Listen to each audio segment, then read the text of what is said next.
E aí, pessoal, beleza? Bom, hoje é 17 de março, eu acredito que a publicação será hoje, se não ontem, 17 de março, gravei. Estou gravando esse episódio sobre o Grande Prêmio da Austrália. Eu não sei quantos vão ouvir, eu tenho uma paixão por automobilismo, então estou gravando esse negócio e vamos ver até onde vamos, né? 2025... nós começamos o ano com algumas mudanças interessantes, por sinal. Então, a Williams vem com uma nova dupla, Carlos Sainz para o lugar, no final foi de Colapinto, mas nós tivemos uma questão aí, né? Porque foi a saída do... Nossa, eu esqueci o nome do carinha, deixa eu pesquisar aqui, né? Piloto Williams 2024... o nosso querido americano, esqueci o nome dele, Logan Sargent. Então sai o Logan Sargent. Sargent, para mim, na minha opinião, um dos pilotos mais fracos que nós tivemos. Ou, não vou falar do século, porque acho que Yuji Iji conseguiu bater, mas pelo menos da era híbrida, eu acredito que sim. Não estou falando que ele é um piloto fraco, mas ele é fraco para a Fórmula 1. Eu acredito que o Sargent, se tiver numa outra categoria, ele vai arrebentar. Tá? A gente vê o Marcus Ericsson. Gente, aquilo que é o Marcus Ericsson ganhar 500 milhas de Indianápolis. Junto a isso, eu coloco o Lance Stroll nessa. Eu acredito que se o Stroll for para o WEC, cara, ele vai se dar muito bem. Porque a Fórmula 1 leva você a um nível tão alto, ele refina tanto as habilidades de cada um, que quando ele vai para uma outra categoria, ele pode sim se destacar, se tiver uma capacidade de adaptação àquela categoria. Nós temos inúmeros casos, e não vou citá-los aqui, mas eu acredito nisso. Então, Sainz foi para o Williams, né? Nós temos 6 estreantes, isso é uma coisa bem interessante. Nós temos aí 6 estreantes, que são eles, né? Gabriel Bortoleto, do Brasil.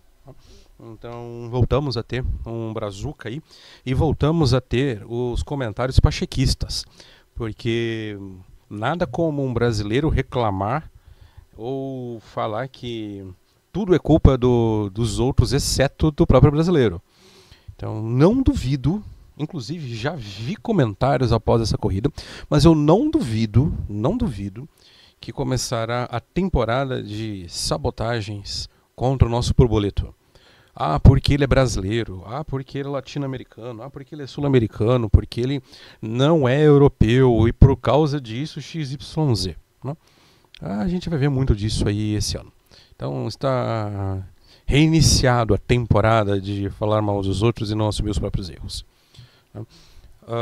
Temos também o Kimi Antonelli, para mim um cara que não sei se vai ser campeão, mas um grande nome, um nome muito bom. Haja visto até o que fez ontem. Repito, estou gravando dia 17/3. Tá? Falando de Austrália, acredito que anteontem, né? Então temos também a estreia de... Cadê? Oliver... o Berman na sua temporada completa. Tá? Lawson também na sua temporada completa. Nós temos Jack Durham e Zach Hajar.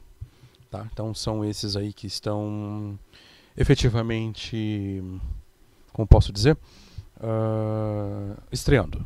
Tá bom? Hajar, para mim, junto com o Durham, são os mais fracos. Torno a dizer, não são pilotos ruins, mas para a categoria Fórmula 1 eu não sei se tem o know-how suficiente. Tá? Vamos falar então. Outras coisas. Lewis Hamilton na Ferrari. Gente, ficou fantástico o cara de vermelho. Ficou muito bom. Muito bom. E... porque é Hamilton na Ferrari, por isso foi todo barulho. Também. Eu acredito que se tivesse redes sociais, teria um impacto muito parecido o Prost ir para a Ferrari. Prost tricampeão indo para a Ferrari, entendeu? Aí você fala, mas o Hamilton ele é hepta. Ok. Só que à época, ninguém fora Fangio, tinha tantos títulos. Então, ninguém era tetra. O Prost, ele estava no top, porque ninguém imaginava alguém conseguir 5 títulos. Primeiro porque ninguém vivia para ter 5 títulos. Os pilotos iam para a terra do pé junto. Assim, desculpa a ironia, mas é um fato. Eles não sobreviviam o suficiente para tentar uma carreira longa. Também não tínhamos tantas provas. Então, hoje a gente tem aí 24 corridas na temporada. À época eram 16 corridas. Ah, mas 8. 8 fazem muita diferença. Fora a questão de segurança. Hoje os pilotos estreiam com 17 não mais, né? Mas com 18, 19, 20 anos. As estreias antigamente eram com 25 anos. Nós temos pilotos aí com 24, 26. Faz muita diferença, faz muita diferença. Hoje um piloto com 25 anos ele tem mais de 100 corridas. Então isso faz muita diferença. Pois bem, então foi muito legal a ida do Hamilton para a Ferrari e Adrian Newey indo para a Aston Martin. Falando da corrida propriamente dito, vamos lá. É retomado então o ano de 2025 e nós temos aí, né, o nosso grid ficou da seguinte forma. Aqui eu estou com uma certa alteração. Deixa eu ver aqui. Ai, peraí que apareceu uma coisa aqui na minha frente. Deixa eu ver. Pronto. Né? A dupla da Haas em último. Oliver Berman. O Berman bateu 2 vezes. Tá? Não é um bom começo. Mas também a pista de Albert Park não é uma pista que facilite muito a vida. Tá? Por quê? Ela é um misto de circuito com rua. Tá? Ela tem as duas características. E é um circuito extremamente sujo. Por quê? Tem a parte, não chega a ser uma floresta, mas ela passa pelo parque. Com isso, a pista é muito suja. Constantemente tem folhas. Por ser o começo, a primeira corrida do ano, como era antigamente, ela é muito imprevisível. Os testes não são feitos, não tem uma pista com característica como a da Austrália. Então, ela não é rua, totalmente rua, como por exemplo a gente tem Arábia Saudita, ou mesmo Mônaco que seja. Ela não tem toda a carga, toda a estrutura de velocidade como é Monza, mas ela tem pontos rápidos. Ela não é, por exemplo, como Espanha, onde você tem setores muito distintos que você pode treinar cada característica. A pré-temporada foi feita no Bahrein. Se sair Bahrein, me perdoe. Escuta Rico Penteado, eu falo Bahrein. Vem Bahrein na cabeça. Então, no Bahrein, nós temos um circuito muito característico, que tem até a ver com outros circuitos, mas Austrália não. Albert Park não, ele é um circuito muito característico, e se nós formos ver, as últimas corridas nela não refletem o que é o resto da temporada. Então tem até alguns pontos a serem analisados. Então a dupla da Haas começou no fundo do grid, né? Berman e Ocon. Inclusive Berman, junto com Liam Lawson, que seria o 18º, largaram do pit. Lawson larga do pit. Foi muito complicado o Q1 para ele. Nós tivemos Hülkenberg em 17º. E isso é um ponto muito interessante, porque Hülkenberg em 17º, Kimi Antonelli em 16º fecharam o Q1. Tá? Então cai uma Mercedes, uma Red Bull, tá? Que era imprevisível. Com isso, abre-se 2 vagas. E o Gabriel Bortoleto passa. Bom, isso aqui é muito importante. O Bortoleto passou porque caiu uma Mercedes e uma Red Bull. Sim, pode até ser. Pode até ser que seja isso. Mas o que importa, na hora que tiver a oportunidade, ele tem que estar lá. É como a vitória do Piquet quando o Mansell ele deixa o carro morrer. A última vitória do Piquet, ele estava, não me recordo quanto tempo atrás, mas ele estava muito longe. Só que o carro do Mansell morre. E o Piquet estava em segundo. Logo ele consegue ter a distância suficiente para ultrapassar e passar.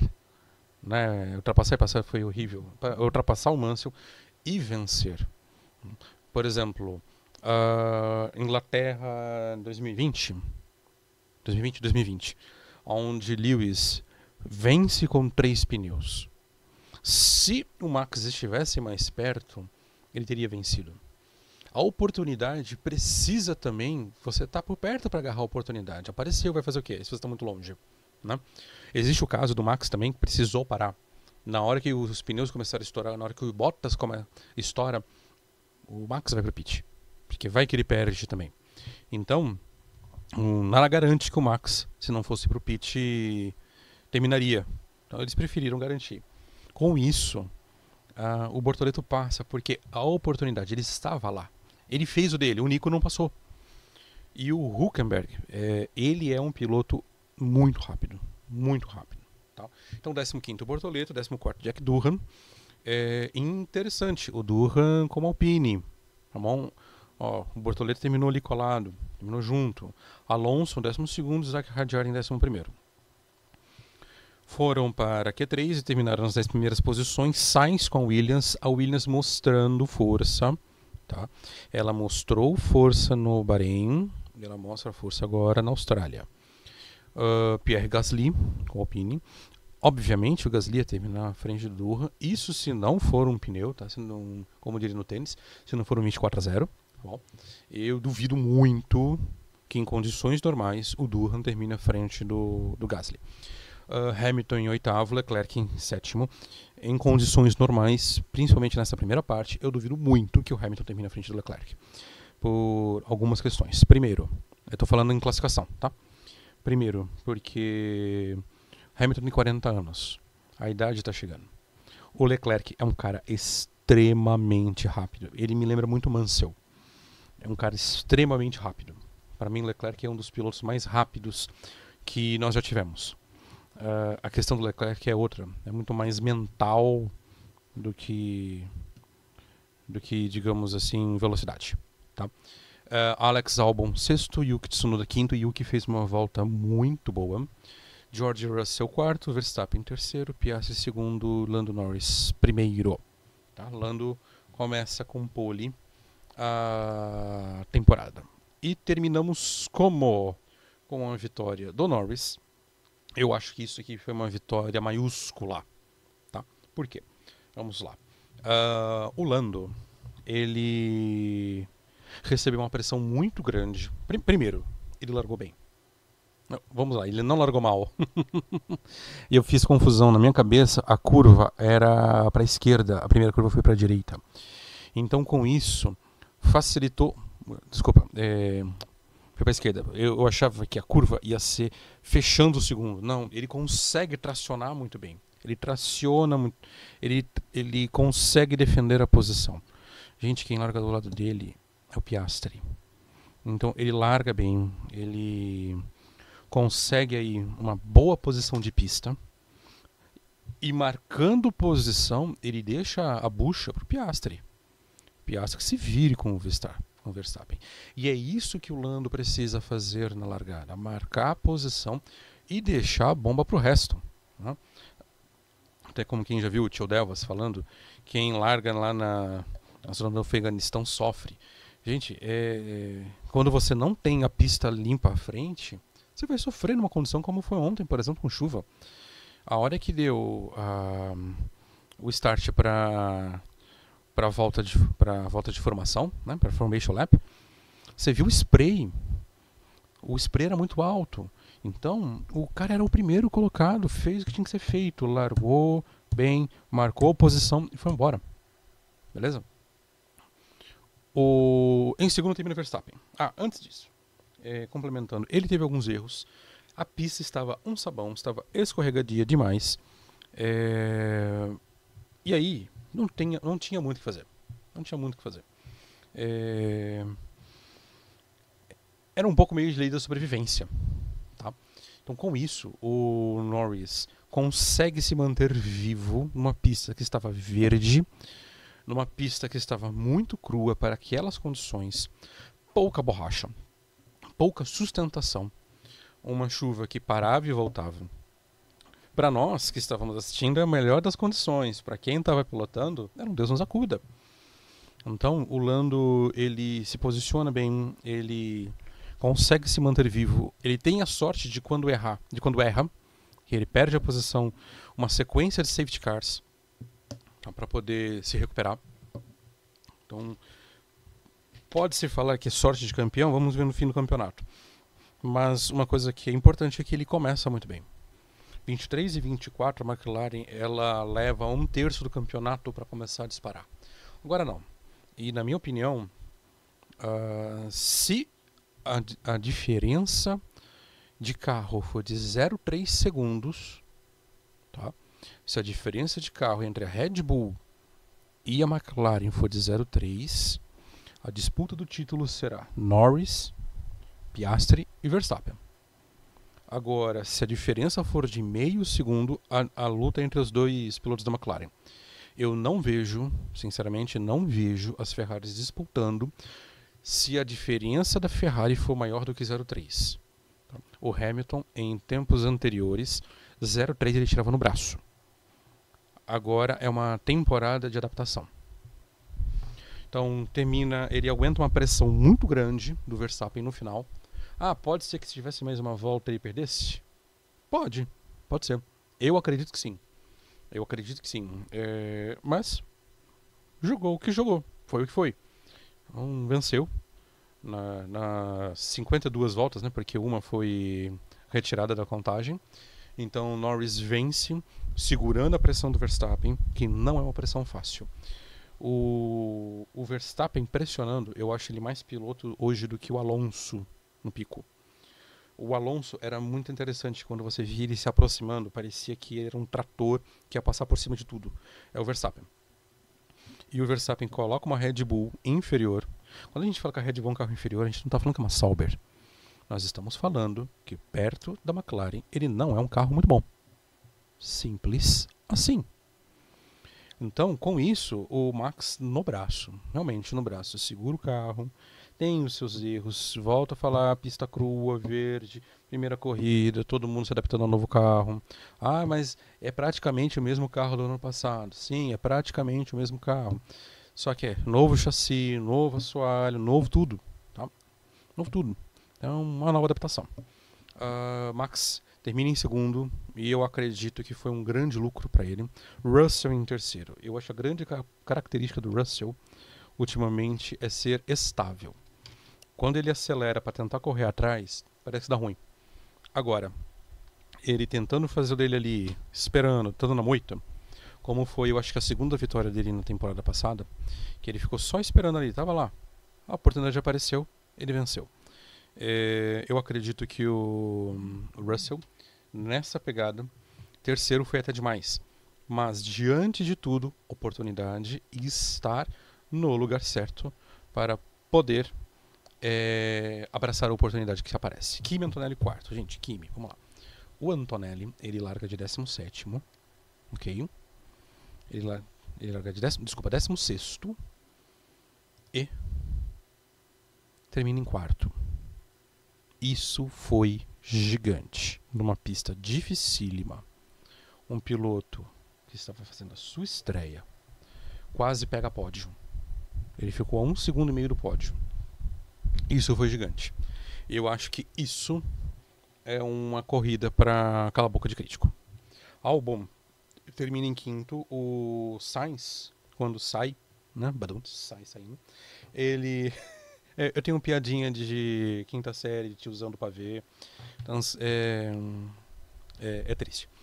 O Sainz, ele quando sai, ele vai ajudar na parte de estratégia, o que dizem que ajudou muito o Albon chegar onde chegou. O Albon é um cara rápido, estável, e vamos ver se agora aguenta a pressão. Lance Stroll termina em sexto. O Stroll também é um cara que gosta muito de chuva. Haja visto, a única pole dele foi debaixo d'água. Canadense e finlandeses estão acostumados a correr esse tipo de condição de pista muito lisa. O Hülkenberg também termina em sétimo. Ele larga em 17º e termina em sétimo.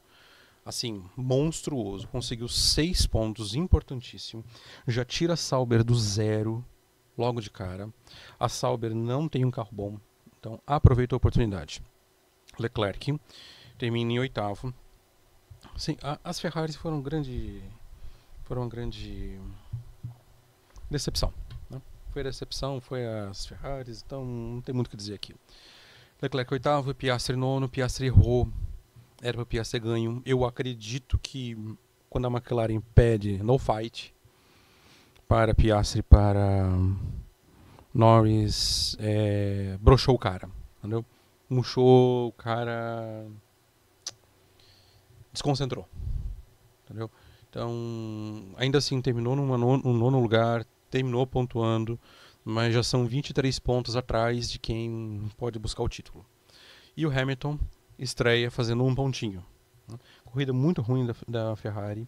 Eles estavam com muita carga aerodinâmica. Eu não sei se eles fizeram uma preparação para chuva, parece que sim, mas se fizeram, não deu certo. Não deu certo mesmo. Completando o grid, Gasly em 11º, uma corrida muito boa da Alpine, segura. Assim, muito boa porque não apareceu, não fez besteira, terminou, trouxe o carro para casa. Tsunoda em 12º. A Race Bulls vai ser isso. Se eles conseguirem subir, eles vão ser golfinho. Sobe, faz uma graça e desce. Não vão terminar à frente, dificilmente. Não sei o que acontece. Tem muita partilha de informação entre a